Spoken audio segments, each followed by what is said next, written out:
बिस्मिल्लाहिर्रहमानिर्रहीम। अस्सलाम वालेकुम।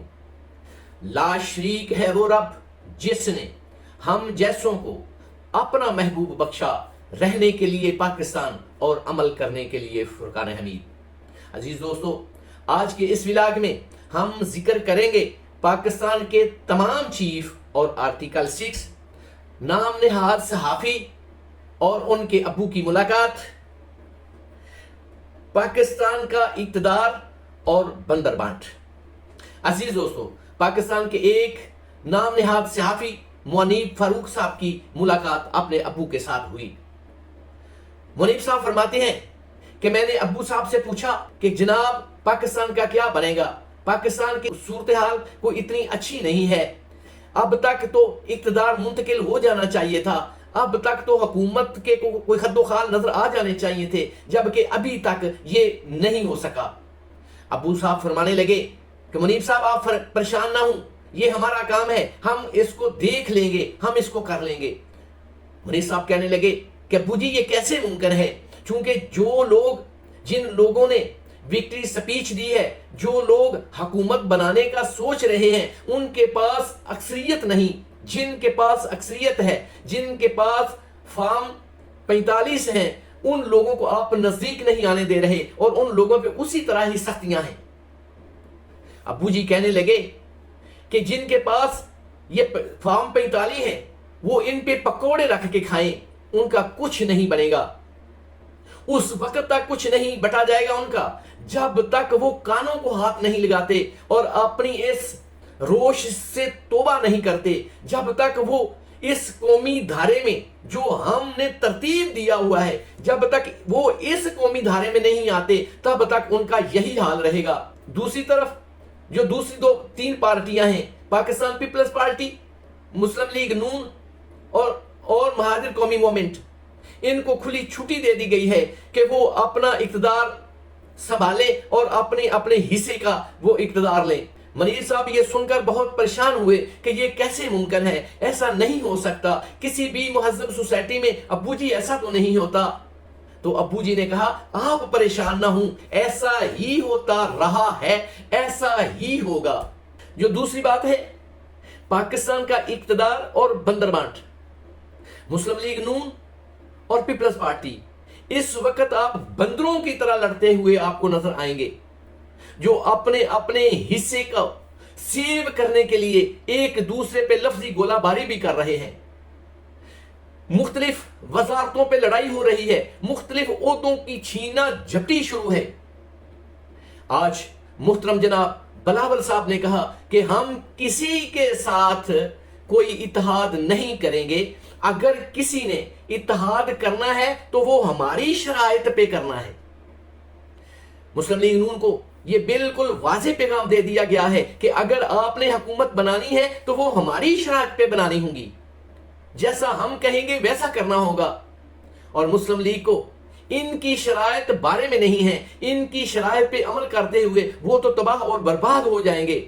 ये तमाम इक़्तिदार के पुजारी इस जगह पे खड़े हैं कि वो आपस की लड़ाई में इस तरह से उलझे हुए हैं कि शायद इनसे ये इक़्तिदार आपस में बांटा ना जाएगा अगर अब्बू जान ने इन पे स्पेशल सख्ती ना की तो।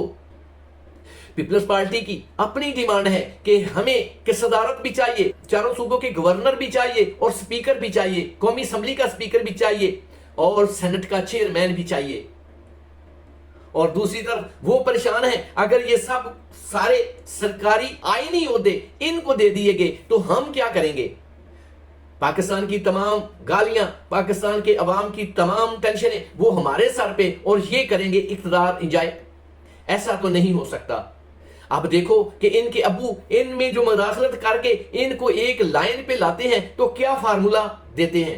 मैं हैरान हूं, ये दोनों पार्टियां इस बात पे नहीं लड़ रही। ये इनमें जो फार्मूला तय पा रहा है, ये कोई ऐसा फार्मूला नहीं है जिसके तहत ये सोचा जाए कि हम गरीब आवाम को रिलीफ कैसे देंगे, आगे रोजे आ रहे हैं, रोजों के लिए हम सब्सिडी कैसे देंगे, इनकी सेहत का क्या बनेगा, इतने बच्चे स्कूलों से बाहर हैं, उनको हम कैसे कौमी धारे में लेके आएंगे, ये जो लोग पहाड़ों पे चढ़े हुए हैं इनको किस तरह हम वापस लाएंगे, प्यार मोहब्बत का किस तरह हम दीप जलाएंगे। ये इस बात पे नहीं झगड़ रहे, ये सिर्फ और सिर्फ अपनी बंदर बांट के सिलसिले में झगड़ रहे हैं कि हमने फलां ओहदा लेना है, मैंने फलां ओहदा लेना है और मैंने फलां ओहदा लेना है। तीसरी बात, पाकिस्तान के तमाम चीफ्स और आर्टिकल 6, जब से कुछ जजों ने अपने ओहदों से इस्तीफे दिए हैं, रावलपिंडी के कमिश्नर ने इस्तीफा देते हुए ये वाजे कर दिया कि मैं अपने जमीर का बोझ नहीं उठा सकता। उसने कहा कि आज भी कई दफा मैंने खुदकशी करने की कोशिश की और आज सुबह भी मैंने खुदकशी करने की कोशिश की और उसके बाद मैंने सोचा कि मैं हराम मौत क्यों मरूं, मैं क्यों ना ये तमाम सूरत हाल तमाम लोगों के सामने रखूं। जब से उसने इस्तीफा दिया है कमिश्नरशिप से और अपने आप को कानून के हवाले करते हुए और अपने लिए सजाए मौत और चौक में लटकने की ख्वाहिश का इजहार किया है कि मैं मरने के बाद ये बोझ लेके नहीं जा सकता, अपनी नस्लों को इस बोझ के नीचे नहीं छोड़ सकता, तब से पाकिस्तान की मुहज्जब सोसाइटी में एक अनजहानी सी सूरत हाल पैदा हो गई है। सब सोचने पे मजबूर हो गए हैं कि ये क्या है, पाकिस्तान में क्या हो रहा है। ये जो हर तरफ नफ्सा नफ्सी का आलम है, ये जो हर तरफ परेशानी है, ये जो पाकिस्तान में फार्म 45 और फार्म 47 की जंग है, ये जो लड़ाई है, ये क्या है। जब उन्होंने इन चीजों को सामने रख के देखा तो समझ ये आई कि पाकिस्तान के जो सबसे बड़े कसूरवार वो पाकिस्तान के चीफ्स हैं। तमाम चीफ, वो किसी भी शोबे का है, वो इलेक्शन कमीशन का है, वो जस्टिस का है, वो दफा का है, वो तमाम चीफ जो है यही इस बुराई की जड़ है। और सबसे बड़ा जो कौम का मुजरम है, सबसे बड़ा जो इस घिनौने खेल का मरकजी किरदार है, वो काजी फाइज ईसा चीफ जस्टिस है।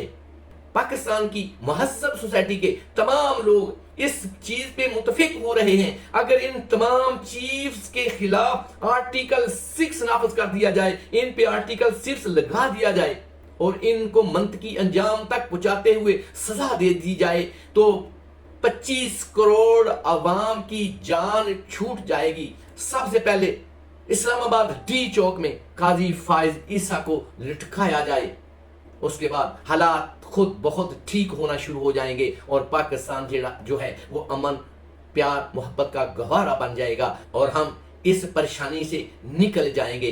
अगर मेरा ये व्लॉग आपको पसंद आया हो तो सब्सक्राइब भी करें, लाइक और शेयर करने के साथ साथ बेल आइकन को भी दबा दें। शुक्रिया।